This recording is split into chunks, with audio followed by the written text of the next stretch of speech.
Yes, you're all set on our end. All right. Well, I appreciate everyone joining me today. As Danny mentioned, my name is Kirsten Fox, and I am the director of the Placement Exchange. And as I assume most of you know, our goal is really to help job seekers in student affairs find and secure jobs within the student affairs profession. Typically, we work with a lot of graduate students and early level professionals and help them make connections and work with employers and their recruitment needs. You know, when we started this series, weeks ago, I don't think we thought from the TPE perspective that this would really be the topic that we would end with, because we didn't exactly know what was, coming down the line in terms of jobs within the field. So, I would assume many of you who are on the call today are here probably because you're still job searching, and recognize that you are not alone in this process. And we know that this is not an ideal time to be searching within the field, especially for entry-level positions. And so I want to start this presentation just by, not only thanking you for being here, but reminding you that you are not alone in this process. And that's why we're going to spend a little bit of time today focusing on higher education and how you can redesign your future as a student affairs pro. That being said, there's a couple of trends that I do not think should come as a surprise to anyone here in the field, right? So first, there's massive budget cuts, right? Universities are experiencing incredible loss of revenue from repaying some tuition, lots of housing costs, other student fees, and then yet alone not being sure what the fall looks like, and all of that uncertainty paired with it, and what the future of higher education and particularly the next academic year will look like on our campuses in terms of the ability to bring in undergraduate, particularly enrollment dollars, which is usually one of the biggest arms of revenue for institutions. So there's a lot of uncertainty. There's a lot of loss of revenue, right? As a result, hiring in student affairs has virtually come to a stop. I think when we did a different session, but related to this a few weeks ago, or maybe now about a month ago, we talked a lot about how it had slowed down. And now, unfortunately, it has come to a complete stop for the most part. There's definitely jobs still being posted here and there, but those are fewer and further between. And so I also want to acknowledge that, and we know in addition to that, many institutions are having to make really difficult decisions around furloughs. And then unfortunately, even more are having to make layoffs lately. So, that's obviously not a chipper way to start the session, but I also wanted to, be transparent in what is happening within the field. However, I do think, there's still light at the end of this tunnel, right? And so I really want to start this with laying some foundation of kind of the future for you and your future within the field, right? So we all have to kind of agree to this premise though, right? Number one, assume that your next position may not be in student affairs or a higher ed adjacent field. Again, it doesn't mean that won't be the case. Many of you are still waiting to hear back. Many schools are currently on a pause. A lot of them are waiting to figure out, are they going to open in August or September, or are they going to open fully in January? And once those decisions are made by the middle of June, the end of June, positions will start to come back, right? So know that as well. There's a lot of institutions, because of that revenue loss, if they aren't going to have the majority of their students on campus till January, they're not going to hire those positions in the summer because they'll save on the salary dollars between now and probably late fall. So it doesn't mean that they're gone away for the next year, 2 years, 3 years. They're just will be slower to come back. However, there will be jobs that don't come back for a little bit of time. And then there'll be new jobs, and then there may be jobs that don't come back at all, right? So I think it's okay to assume your next position may be outside of student affairs. However, a few things with that, right? Number two, this is not unique to you or our field. So remember that as well. There are a lot of job seekers right now. There are a lot of people graduating from graduate preparation programs that are looking for jobs in the field. So I don't know if it's comforting or makes you feel a little bit that you're in competition with them, but try to be comforted in the fact that this is not unique to you at all, okay?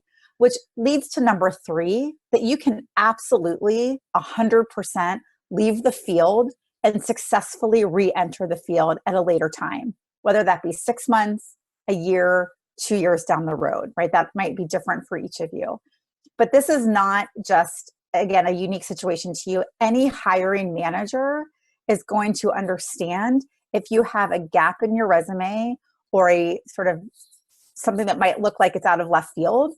They're not going to look at that twice with any sort of suspicion, right? Because that is the majority of people, not only in our field, but so many other industries as well. Okay. And then the fourth and kind of final foundation for today's premise, that being said, you can work outside of the field while simultaneously staying connected and learning new skills as a student affairs professional. Okay, so as we're going into this, I just want all of you to kind of come to it from that framework. That's where this presentation over the next few minutes will come from, and then leading into questions.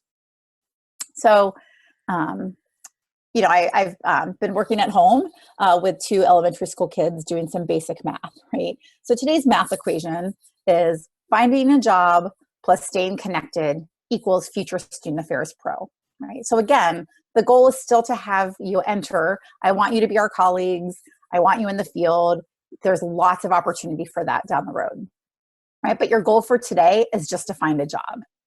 And then your goal for tomorrow is to figure out how to stay connected, how to be engaged, how to stay relevant and current within the field, and how do you learn some new skills in the process as well that's going to make you a better professional in your next job search.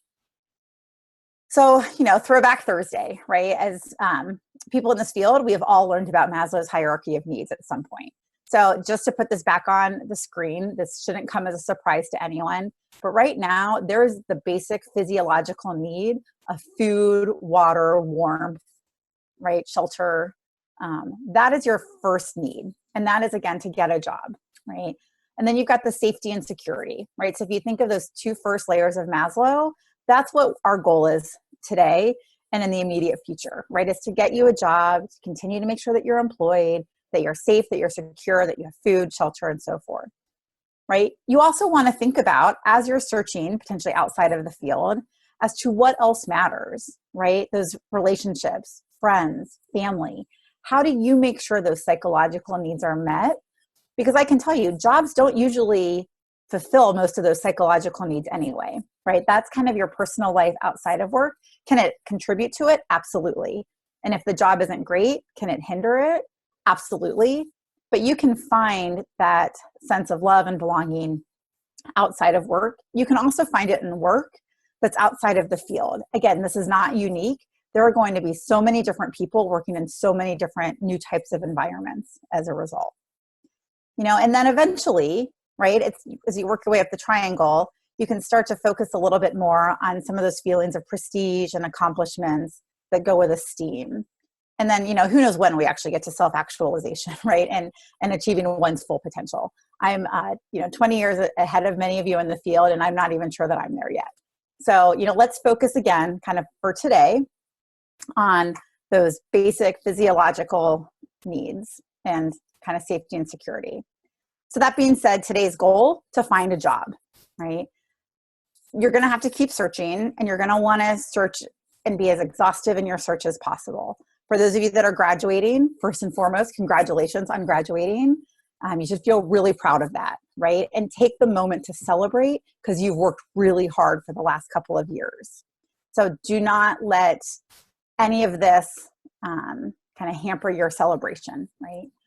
So as you're still looking for a job, continue to check out all the student affairs job boards, right? Obviously TPE, we've had a few more that have just recently been posted. Again, not nearly the normal traffic, but look in the other sites as well. Continue to look to other associations, right? NACADA is the academic advising, and NACE is career services, right? Even if we're doing online education, students need academic advisors. So you want to also think, where is there more likelihood for jobs within universities to exist next year at this point, right? And academic advising is one that's not taking as big of a hit for that exact reason, because now they're just learning how to do academic advising differently, but students still need advisors, whether they're remote or whether they're on campus. Same thing. The seniors at those colleges need advice going into careers, grad school, and so forth. So career services are still hiring, right? Search other areas, LinkedIn, Indeed, College Recruiter, Idealist for a lot of nonprofits. Think about what other jobs may be out there. USA Jobs or government positions. So, as you're scouring through those different areas, it's a lot, and you're going to see some really great opportunities, and some you're going to realize are harder to filter to find what you want. College Recruiter is geared more towards college graduates, but it doesn't mean that they don't have other opportunities also. Okay. You're probably going to want to spend more time looking at individual company sites. So think about a geographic area that you want to live. If you're living with family, if you're staying in your apartment, places you may want to move, and look at some of the big industries in those areas, right? Think about healthcare. Think about places that are still open, right? Supply chain, lots of grocery stores, the Amazons of the world. There's departments within learning and development programs that you'll have a lot of skills that are very transferable for those areas, in those different related fields. More and more people, as they are moving virtually, are going to have to utilize tech platforms. So continue to look at what might be some startups or some tech platforms that could be hiring, right? Where are you able to bring in your expertise? Healthcare, right? More than ever, healthcare is hiring in a lot of areas. So there's a lot of those other positions where you're going to be able to take what you've learned when it comes to people management, project management, collaboration, working with others, ethic of care. Think about what makes student affairs a profession. And a lot of those values are found in other areas, right? At the same time, if you want to go find and can find a job as retail's opening, or as grocery stores on manager levels of food service, there is no shame in that, right? Again, going back to your basic physiological needs of some safety, security, shelter, food. There is no shame in that. And that may also give you time to continue to learn other things, right? And it is not going to be a blip on your resume that people are ever going to look downwards at, right? I cannot stress that enough. This is a global crisis that we have never experienced in any of our lifetimes. Okay, it's not just going to fade into the background. So it is okay to go find a completely different job to pay the bills. Another great place to look is back to your undergraduate career center. Most career centers in the past few years, maybe even since you've graduated, have poured resources into career centers. Most of them are giving opportunities to alumni, especially usually up to about 5 years out, some alumni for life. You are actually then going to be more marketable than the undergraduates who are currently graduating from those institutions. So you should absolutely be looking for those jobs and applying to jobs that pique your interest, right? And then shout it from the rooftops to your friends, your family, acquaintances. If you're walking on a trail and you've got your mask on and you see somebody else and you feel like you remember them, ask them how they're doing. Tell them you're job searching. You never know who might know somebody. All right, so again, those are kind of today, just as a reminder. And I like I said, I can't stress these things enough. This is not unique to you. No future employer will ever question a gap in experience right now or a different experience, right? It shows that you take initiative. You'll be able to talk about how hard you worked to secure that employment, regardless of whatever it is, which is a talent that you're going to be able to bring back into the field. Also remember, speaking of talent, you are talented, right? You can bring that talent and make a big impact somewhere else. This is not the job you will retire from, right? The majority of you will have somewhere between 12 and 20 or more, who knows, different jobs, right? But right now, the assumption is between 12 and 20 different jobs over the course of your lifetime. This is just a small pebble in your stepping stones of your journey of careers, right? So know that as well. And then finally, you're the architect of your future, right? And what I mean from being the architect of your future is thinking more about, so what are your goals then for tomorrow? So hone some skills, right? Use this time to continue skill development. So maybe there's something that you didn't get to achieve to the level that you wanted, work on that. It doesn't have to be through paid employment to hone a skill, right? Continue to look at other jobs that are posted. If you're not, if it's a job that you might not go for because maybe it's in a different geographic area or it's a little bit outside of your comfort zone, still look at what types of skills they're asking for and figure out how do you continue to develop those skills, right? Use this opportunity to keep learning. More and more places are offering free learning opportunities, right? You've got Coursera, you've got LinkedIn Learning, professional associations, which we'll talk about here in a minute, are offering a lot of free opportunities to continue to learn. Take advantage of that when you can. Again, this is tomorrow's goal, right? First, let's work on getting you kind of that job, but then keep learning in different ways. Everybody lives somewhere, even if we're remote, in your local, you have a local community, right? How can you engage in that local community? How can you volunteer? That is going to not only give you more connections that can help you find other places to work, maybe now, maybe down the road, but it can continue to give you skills, right? Whether it's the library board, or maybe it's volunteering as a tutor with an elementary school and working with the school board. There's lots of opportunities to engage in the community that will continue to give you skills, keep you learning, make connections, and then you can also put on your resume, right? Obviously, stay involved in your professional associations. TPE is sponsored by both NASPA and ACU Hawaii, both of whom offer grad student rates, and those apply to those recent grads who are still job searching, right? So it's a relatively low cost to stay involved and connected as members to associations and continue to take advantage of all of the resources that are being put out. Put the work in network, right? It is not always easy to network. And networking doesn't mean sitting at a cocktail hour or a happy hour and working the room.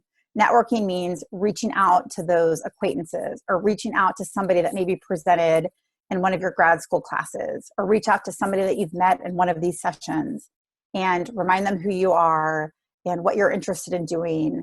And, if you have a direction of where you want to go, ask them if they know people that they can connect you with, right? Continue to grow that network of people. And one way to do that is through finding both a mentor and champions. And I think those are two different people, right? Mentorship can be really hard to find, but it's really important, and that is the person who is a confidant, who will give you some critical feedback, who helps you in the process, who you can learn from, who might be in a role that you aspire to. Champions are your advocates, right? And it's a lot easier. I might be a mentor to one or two people, but I can be a champion for a couple dozen people, and so find those champions that are going to continue to look out for you in the field. Okay. In addition, right, I just wanted to put this in here really quickly. So skills needed for post-COVID, this came from a Forbes article that was just recently published. And, this isn't all that different than what was here pre-COVID, right? They're just going to be more and more important. And one of the things that you will have that maybe the boomers and even the Gen Xers and some others aren't going to have is some of this grit that you're now establishing, right? You're becoming more and more adaptable and more flexible. You are the most tech-savvy generation that is out there, right? How have you showed creativity and innovation?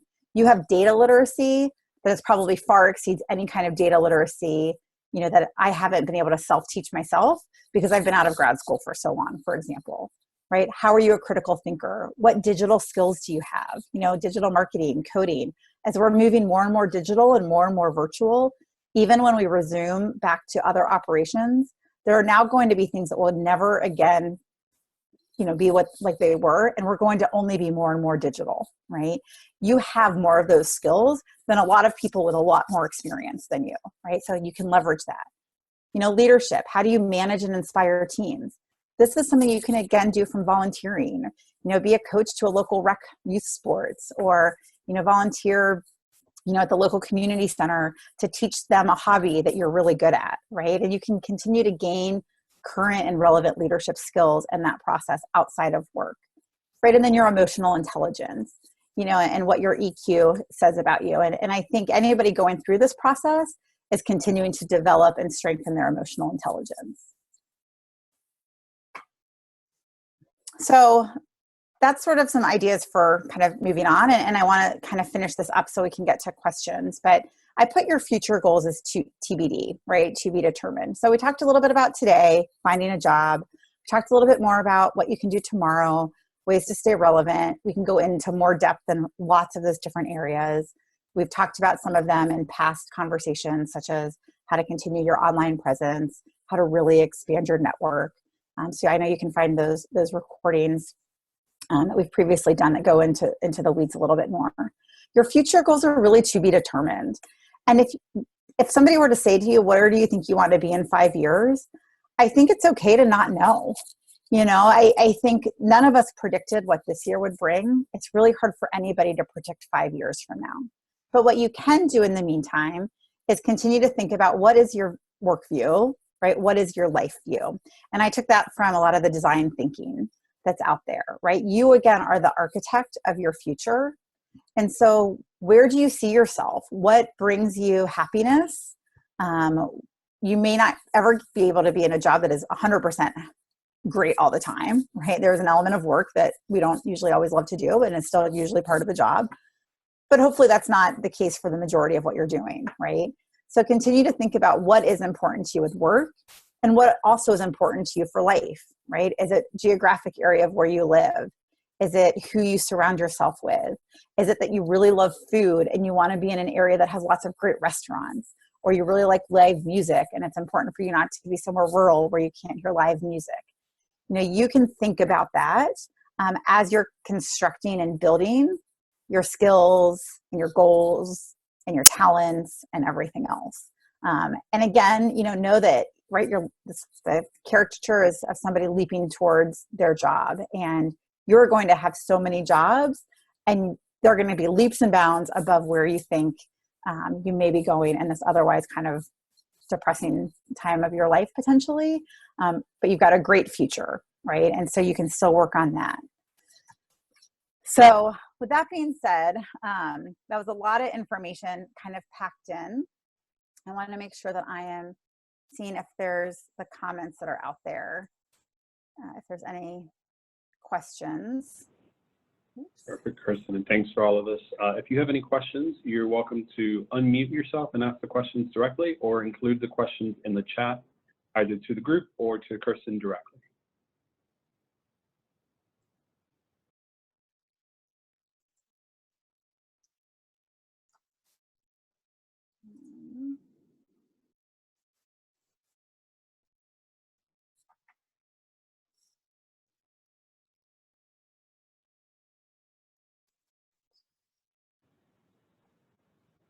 Kirsten, I appreciate the information you shared, especially the context of post-COVID, of what we need to be aware of and how these skill sets are going to work.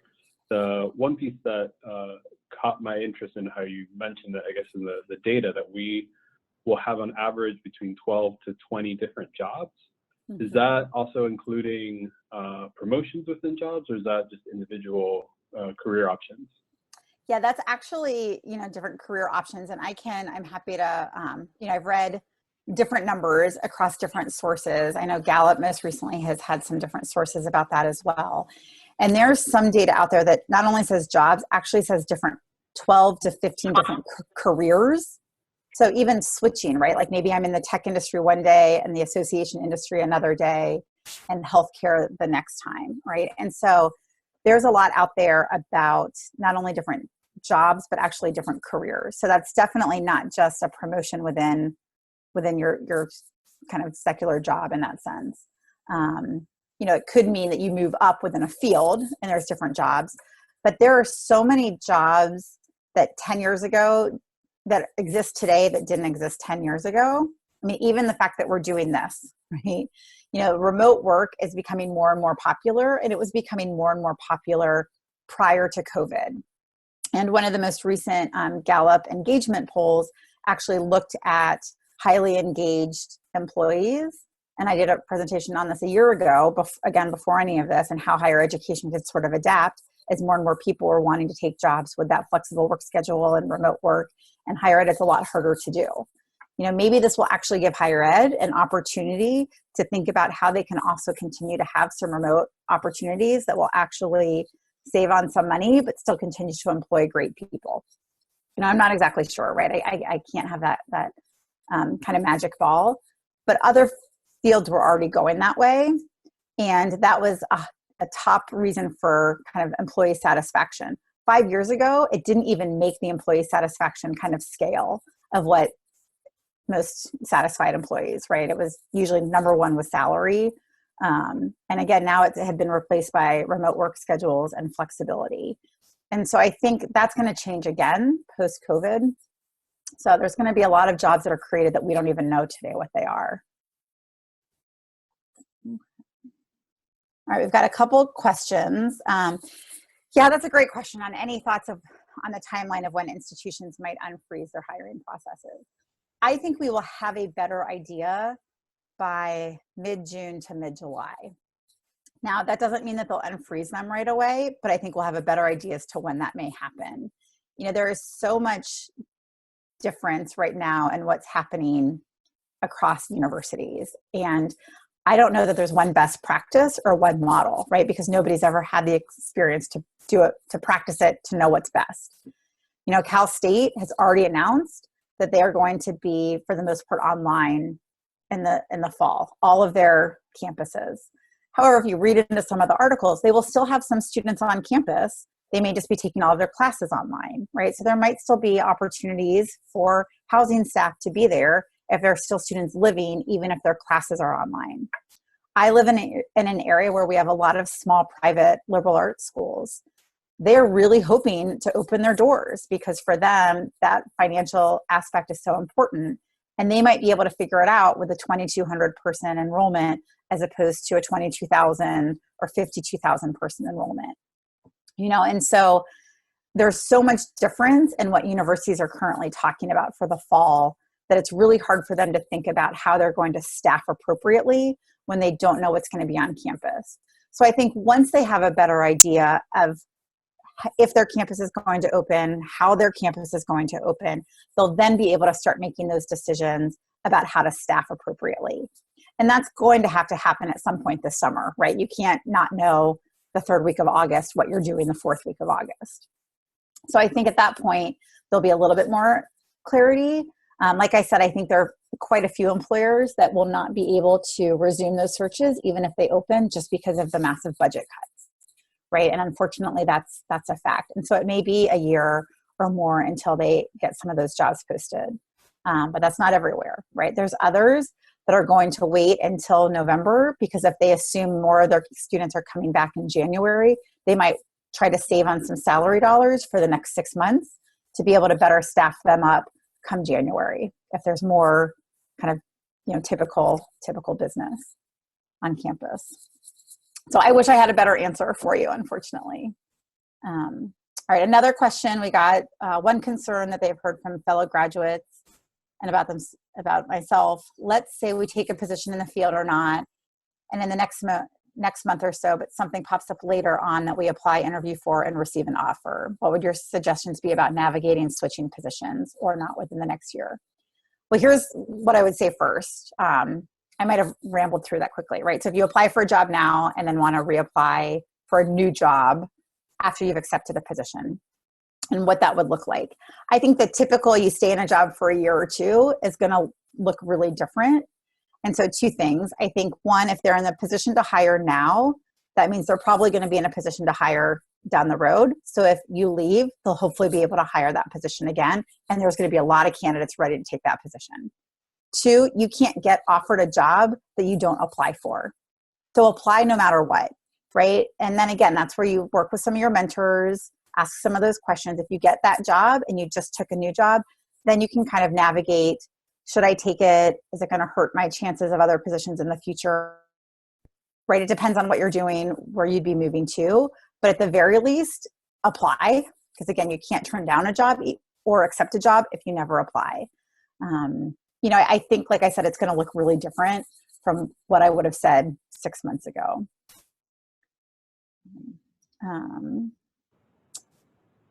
Looks like that might have been the last question. It looks like there are just some other folks referencing that they also have seen hiring freezes until December. I wouldn't be surprised about the December. Like I said, I think most schools are assuming they won't be fully operational until at least January. And even then, because of the budget cuts, it may be a full year until they bring positions back online. Again, I know it's not optimistic, and I wish I could be more optimistic, but let's go back to, like, you have a lot to offer. You have a lot of value. Again, it's not going to look at all suspicious if you find a job outside of the field, and then you're going to be able to re-enter the field. Agreed. Thank you so much for your time today, Kirsten. We greatly appreciate it. Contact information is here on the screen. Highly suggest that you reach out if you have additional questions. Kirsten is a great resource for any questions that you might have. Yeah. But thank you so much for joining us today. Absolutely, and good luck, everyone.